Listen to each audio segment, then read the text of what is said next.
Idea Bharat skill YouTube channel दोस्तों आप लोगों का स्वागत है। दोस्तों आज हमारा सेट नंबर 6 है जो कि एम्प्लॉयबिलिटी स्किल जो कि प्रीवियस ईयर के क्वेश्चन है और ये फर्स्ट ईयर वालों के लिए है। चाहे आप कोई सी भी ट्रेड से हो तो सबके लिए सब्जेक्ट कॉमन रहता है और जितने भी क्वेश्चंस आपको करवा रहा हूँ सारे के सारे बहुत ही इंपॉर्टेंट हैं और ज़्यादा हमारी बड़ी वीडियो नहीं होती है कि इससे आपको रिवीजन में दिक्कत हो।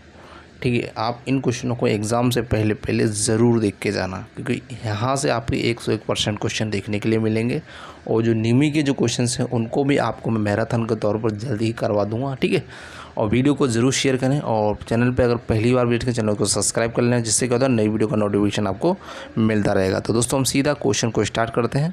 तो स्क्रीन पर आपका क्वेश्चन दिया गया, देखो क्वेश्चन में दिया गया आज का मौसम होने जा रहा है। जैसे कि इसमें इंग्लिश का क्वेश्चन है, इसमें दिया today's weather is going to be, तो इसमें क्या आएगा, अर्जेंट आएगा, वार्म आएगा, ब्लू आएगा या होपफुल आएगा। तो इसका जो राइट आंसर जो फिल इन द ब्लैंक्स को पूर्ति करेगा यहाँ पर वो आएगा वार्म, WARM, वार्म इसका राइट आंसर, यानी option number B is right answer. जो भी करके आएंगे वो उसका करेक्ट आंसर हो जाएगा। ठीक है, चलिए अगला क्वेश्चन देख लेते हैं। आपकी स्क्रीन पर ये रहा, क्वेश्चन को अच्छे से पढ़िएगा। क्वेश्चन में दिया गया अधिनियम की कौन सी योजना श्रमिकों के लिए स्वास्थ्य बीमा आवश्यकताओं को प्रदान करती है। तो इसमें दिया गया है जो श्रमिक रहते हैं उनको एक अधिनियम एक्ट किसके थ्रू दिया गया है इसके बारे में पूछा गया है।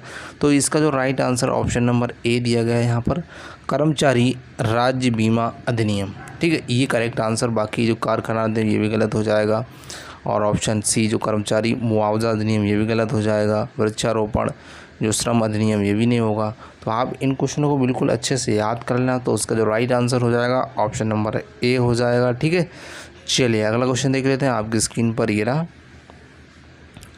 क्वेश्चन में दिया है कौन सा जो विस्मय बोधक वाक्य है, ये इंग्लिश का क्वेश्चन है। इसमें पूछा which one is an exclamatory sentence पूछा गया। तो इसमें देखिए अगर आपने अच्छे से अगर नियमित क्वेश्चन अगर पढ़ रखा है तो आंसर अच्छे से कराएंगे। यानी क्या होगा, जो विस्मय बोधक जो दिया गया है तो इसमें दिया what a beautiful house it is, तो ये हमारा हो जाएगा right answer option number A. ठीक है, चलिए अगला क्वेश्चन देख लेते हैं। आपकी स्क्रीन पर ये रहा, क्वेश्चन को पढ़िएगा। क्वेश्चन में दिया गया है कंप्यूटर उपयोगकर्ताओं को वेब पेज खोलने और एक्सेस करने में सक्षम करने के लिए उपयोग किए जाने वाला एक सॉफ्टवेयर एप्लीकेशन कहलाता है। तो उसको क्या ईमेल बोलेंगे, वेब सर्वर बोलेंगे, या फिर यहाँ पर दिया गया वेब ब्राउज़र दिया गया और वेबसाइट दिया गया। तो जो सॉफ्टवेयर कहलाता है वो कहलाएगा वेब ब्राउज़र। क्या कहलाएगा, वेब ब्राउज़र। ठीक है, इनको अच्छे से याद कर लीजिएगा क्योंकि ये क्वेश्चन 101% आपके एग्ज़ाम के आएंगे। मैं जितना भी कहता हूँ आपके पास ज़्यादा समय नहीं है, ये 1 मंथ ही आपके पास बचा है एग्ज़ाम के लिए। ठीक है, जितना हो आप उतनी प्रैक्टिस कीजिए यूट्यूब पर हमारे। अगले क्वेश्चन चलते हैं। अगला क्वेश्चन आपकी स्क्रीन पर ये रहा, क्वेश्चन को अच्छे से पढ़िएगा। क्वेश्चन में दिया गया है किस डेसिमल पर ध्वनि प्रदूषण बन जाती है। तो देखिए यहाँ पर दिया गया है 80 से ऊपर दिया गया है, यहाँ पर 100 से ऊपर दिया गया है, 120 से ऊपर दिया गया है और 30 से ऊपर दिया गया है। आपने अगर अच्छे से पढ़ रखा है तो आंसर करके आ जाएंगे ऑप्शन नंबर ए, यानी 80 से ऊपर जो डेसिबल की जो ध्वनि होती है वो क्या होती है, खतरनाक ध्वनि होती है जिससे क्या हम बहरे भी हो सकते हैं। ठीक है, option number A is right answer हो जाएगा। चलिए अगला क्वेश्चन देख लेते हैं। अगले क्वेश्चन में यहाँ पर देखिएगा, क्वेश्चन में दिया गया कंपन और विकिरण के अंतर्गत क्या आएगा। तो यहाँ देखिए किसके अंतर्गत आएगा, देखिए यहाँ पर विद्युत खतरा दिया गया, मनोविज्ञान खतरा दिया गया, रासायनिक खतरा दिया है, यहाँ पर क्या शारीरिक जोखिम इसका राइट आंसर हो जाएगा, यानी option number A is right answer हो जाएगा। ठीक है, चलिए अगला क्वेश्चन देख लेते हैं। ये रहा क्वेश्चन, क्वेश्चन में दिया गया जाँच के दौरान निम्नलिखित में से किससे बचना चाहिए। तो किससे बचना चाहिए, दोहरा से या रिपीटिंग से, या फिर ऑप्शन बी हमारा दिया गया ग्राहक को बाधित करना, ऑप्शन सी हमारा दिया सारांश दिया गया, ऑप्शन डी हमारा ध्यान से सुनना।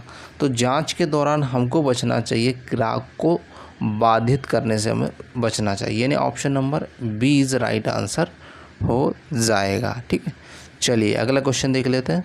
ज़्यादा लंबा वीडियो नहीं रहेगा हमारा, बहुत ही शॉर्ट वीडियो है जिससे आसानी से रिवीजन कर सकते हैं। ठीक है, तो अगला क्वेश्चन आ गया है। क्वेश्चन में दिया गया छोटी दूरी के लिए किस नेटवर्क प्रकार का उपयोग किया जाना चाहिए। देखिए ऑप्शन ए दिया, वेन दिया गया, लेन दिया गया, मेन दिया गया, केन दिया गया। अगर आपने पढ़ रखा है लेन लोकल एरिया नेटवर्क होता है, option number B is right answer. ये क्या होता है, छोटी दूरियों के लिए हम इस नेटवर्क का उपयोग करते हैं। अगर बड़ी दूरियों को अगर आपको करना है तो वहाँ पर WAN ये आएगा, वैन का उपयोग करते हैं वाइड एरिया नेटवर्क का। ठीक है, ऑप्शन नंबर यहाँ पर बी इज़ राइट आंसर हो जाएगा, जहाँ पर छोटे एरिया के लिए। ठीक है, बड़े एरिया के लिए वैन करेंगे। इसका फुल फॉर्म मैंने आपको बता दिया है। ठीक है, अच्छे से याद करना, कोई सा भी पूछा जा सकता है क्वेश्चन को। अगला क्वेश्चन देखिए, क्वेश्चन में दिया गया माल के उत्पादन में लगे उद्योगों को के नाम से जाना जाता है। तो किस नाम से जानेंगे, देखिए यहाँ पर कई नाम दिए जाएंगे, लेकिन मैन्युफैक्चरिंग इंटरप्राइजेज यानी विनिर्माण उद्यम के नाम से हम यहाँ पर जानते हैं, ना कि यहाँ पर माइक्रो इंटरप्राइज से भी नहीं जानते और स्थूल उद्यम से भी नहीं जानते हैं और सर्विस इंटरप्राइजेस से भी नहीं जानते। लेकिन राइट आंसर क्या होगा, ऑप्शन नंबर ए इस करेक्ट आंसर हो जाएगा। ठीक है, चलिए अगला क्वेश्चन देख लेते हैं। क्वेश्चन में दिया गया है निम्नलिखित में से कौन सा गुणवत्ता की विशेषता नहीं है। नहीं पूछा, ध्यान रखना, नहीं के बारे में पूछा गया है। Which one of the following is not the जो होता है कैरेक्टरिस्टिक्स ऑफ क्वालिटीज़। तो यहाँ पर देखिए कई दिया गया, क्वालिटीज़ कंट्रोल दिया गया, क्वालिटी ऑफ डिज़ाइन दिया गया, क्वालिटी ऑफ एक्यूरेंस दिया गया और क्वालिटी ऑफ नॉन कॉन्फर्मेंस दिया गया। तो उसका जो right answer option number D यानी गैर अनुरूपता की गुणवत्ता इसका राइट आंसर हो जाएगा। ठीक है, तो अगला क्वेश्चन देख लेते हैं। नेक्स्ट हमारा क्वेश्चन दिया गया फुल फॉर्म के बारे में पूछा गया है और एग्ज़ाम में फुल फॉर्म काफ़ी पूछी जाती है, इसलिए जितनी भी फुल फॉर्म हो उनको अच्छे से पढ़ लेना। यहाँ पर दिया गया है कि ASAP का फुल फॉर्म पूछा गया। ठीक है, फुल फॉर्म का नाम पूछा गया। तो इस तरीके से आपको 4 ऑप्शंस देखने के लिए मिलेंगे, लेकिन ए का जो मतलब होता है वो होता है एस हो जाएगा और आपका ए का मतलब हो जाएगा एस और एस का मतलब हो जाएगा सून और ए का मतलब फिर AS हो जाएगा और बी का मतलब होता है पॉसिबल। तो इसका जो राइट आंसर होगा option number B is right answer यहाँ पर हो जाएगा। ठीक है, अच्छे से याद कर लेना क्योंकि जितनी भी शॉर्ट फॉर्म्स रहती हैं एग्ज़ाम में काफ़ी पूछी जाती हैं।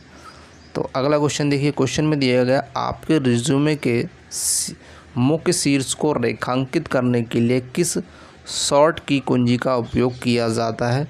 तो यहाँ पर शॉर्टकट कुंजी आपको दी गई, वैसे तो सभी याद होना चाहिए कौन सी शॉर्ट कीज़ का कहाँ उपयोग किया जाता है। तो यहाँ पर जो आपको पूछा गया आपके जो रिज्यूमे होता है उसको शीर्ष को रेखांकित करने के लिए उस शॉर्ट की का उपयोग किया जाता है। जैसे अंडरलाइन का तो Ctrl+U मतलब एक अंडरलाइन करने के लिए करते हैं, जैसे आपने देखा रिज्यूमे में। और Ctrl+B होता है नहीं, किसी भी चीज़ को कोई लेटर लिखा हुआ उसको बोल्ड करने के लिए Ctrl+B का उपयोग करेंगे। और Ctrl+X रहता है, इसका हम दोस्तों उपयोग किस में करते हैं, किसी भी टेक्स्ट को आपने लिखा है उसको कट कर Ctrl+X करते हैं और उसको पेस्ट हम Ctrl+V से हम पेस्ट कर सकते हैं। उसको मतलब कट कर लिया कोई मतलब वर्ड को और कहीं और जगह पेस्ट करना है तो Ctrl+V का उपयोग करेंगे। अगर आपसे पूछ ले तो मैंने आपको ये 3 एक्स्ट्रा में और बता दिए, तो इनको अच्छे से ज़रूर याद करना, ये भी इम्पोर्टेंट है। अगला क्वेश्चन देखिए, क्वेश्चन में दिया गया है कि MS पेंट में कौन सा एक्सटेंशन सपोर्ट नहीं करता है। तो जो एक्सपेंड जो होता है एक्सटेंशन जो सपोर्ट होता है उसके बारे में पूछा गया है। तो कौन सा सपोर्ट नहीं करेगा, तो उसके बारे में देखिए PNG सपोर्ट करेगा, जिप सपोर्ट करेगा और यहाँ पर PNG यहाँ पर दिया गया, ये दिया गया JPG में दिया गया। ठीक है, ऑप्शन ए वाला। ठीक है, थोड़ा यहाँ पर कन्फ्यूज़न हो गया। और जो सपोर्ट नहीं करेगा वो होगा ऑप्शन नंबर डी, सपोर्ट नहीं करेगा, यानी डॉक्स जो होता है ये सपोर्ट नहीं करेगा। ठीक है, अच्छे से याद कर लेना ऑप्शन नंबर डी। और जो सपोर्ट करेंगे JPG है और जिप है और PNG है, ये सपोर्ट करेंगे। ठीक है, चलिए अगला क्वेश्चन देख लेते हैं। नेक्स्ट हमारा क्वेश्चन दिया गया है कंप्यूटर का आउटपुट डिवाइस कौन सा है। कंप्यूटर का आउटपुट डिवाइस के बारे में पूछा गया है। माइक दिया गया है, माउस दिया गया है, कीबोर्ड दिया गया, प्रिंटर दिया गया है। ठीक है, माइक जो होता है ये एक इनपुट डिवाइस होता है। माइक के अगर बात करें तो ये एक इनपुट डिवाइस है। माउस भी एक क्या है, इनपुट डिवाइस है। कीबोर्ड भी एक इनपुट डिवाइस है। लेकिन जो प्रिंटर आपका है ना, इससे आउटपुट प्राप्त करते हैं। आपने देखा होगा जब कंप्यूटर से प्रिंट देते हैं तो जो प्रिंटर मशीन रहती है उससे पेज जो बाहर निकल के आता है, ना कि अंदर जाता है। तो ये क्या होता है, एक आउटपुट डिवाइस होता है। ठीक है, चलिए अगला क्वेश्चन देखते हैं। नेक्स्ट हमारा क्वेश्चन दिया गया है। क्वेश्चन में आपको देखिए यहाँ पर दिया गया, आप एटीएम से 500 रुपये निकालते हैं और एटीएम मशीन आपको 5000 रुपये देती है, तो निम्नलिखित में से कौन सा नैतिक से रूप से सही होगा। मतलब आपने 500 निकाले, आपको 5000 दिए, तो ये कौन सा नैतिक रूप से सही है, इसके बारे में पूछा गया। रुपए ले लेना चाहिए, शिकायत दर्ज करना चाहिए, एटीएम के पास पैसे गिरा देना चाहिए, या गरीबों को पैसे दे देना चाहिए। तो नैतिकता की बात की गई तो ऑप्शन नंबर 20 राइट आंसर हो जाएगा, क्योंकि इसकी शिकायत दर्ज करना चाहिए। अगर पैसे आपने 500 रुपये निकाले और 5000 निकल रहे हैं तो इसका नैतिकता बनती है, आप शिकायत दर्ज करते हैं। ठीक है, और कभी कभी ऐसा भी होता है कि आपने 500 रुपये निकाले, वो आपके 500 रुपये भी एटीएम से नहीं निकलते हैं, तो भी आप क्या करते हैं, शिकायत दर्ज करते हैं, जिससे कि आपका जो पेमेंट कटा वो वापस खाते में आ जाए। तो आपको करना क्या है, शिकायत को दर्ज करना, तब इस तरह की कंडीशन हो। ठीक है, ना कि आप पैसे अपनी जेब में रख लें। ठीक है, ऑप्शन नंबर 20 राइट आंसर हो जाएगा। चलिए अगला क्वेश्चन देख लेते हैं। क्वेश्चन में दिया गया तनाव क्या है, मतलब स्ट्रेस के बारे में पूछा गया। बहुत ही इंपॉर्टेंट क्वेश्चन है, और जितने भी सारे के इंपॉर्टेंट हैं, क्योंकि 2023 में जो क्वेश्चन जो पूछे जाते हैं वो काफ़ी क्वेश्चन आपको 2024 में यहाँ पर देखने के लिए मिलेंगे। क्वेश्चन तो वही है जो निमी पैटर्न से है, तो उससे बाहर तो कुछ मिलेगा नहीं आपको। ठीक है, क्वेश्चन में दिया गया है कि फीलिंग ऑफ जो होता है फ्रस्ट्रेशन, तो निराशा और निराशा की भावना जो होता है एक तनाव होता है। आनंद की अनुभूति नहीं होगा, आनंद की अनुभूति यहाँ पर डिलाइट भी नहीं होगा, और फीलिंग सरप्राइज़ भी नहीं होगा। तो option number is right answer. अच्छे से याद कर लेना, मतलब जो बहुत ही इंपॉर्टेंट क्वेश्चन है, कई बार एग्जाम में पूछा गया है। तनाव क्या है, तो तनाव निराशा और निराशा की भावना इसका राइट आंसर हो जाएगा। ठीक है, चलिए अगला। ये आज हमारा जो सेट था 6 के इतने क्वेश्चन थे, और इनको अच्छे से ज़रूर याद करना, क्योंकि क्वेश्चंस जितने भी मैं आपको करवा रहा हूँ सारे इंपॉर्टेंट हैं। और वीडियो को ज़रूर शेयर कर दिया करें स्टडी ग्रुप में, जिससे काफ़ी स्टूडेंट का बेनिफिट हो जाएगा। और वीडियो अच्छी लगे वीडियो को लाइक करें, और चैनल पर अगर दोस्तों को पहली बार विजिट के चैनल को सब्सक्राइब, और कोई भी अगर सजेशन है तो कमेंट बॉक्स में कमेंट कर सकते हैं। Thank you for watching this video. जय हिंद, जय भारत।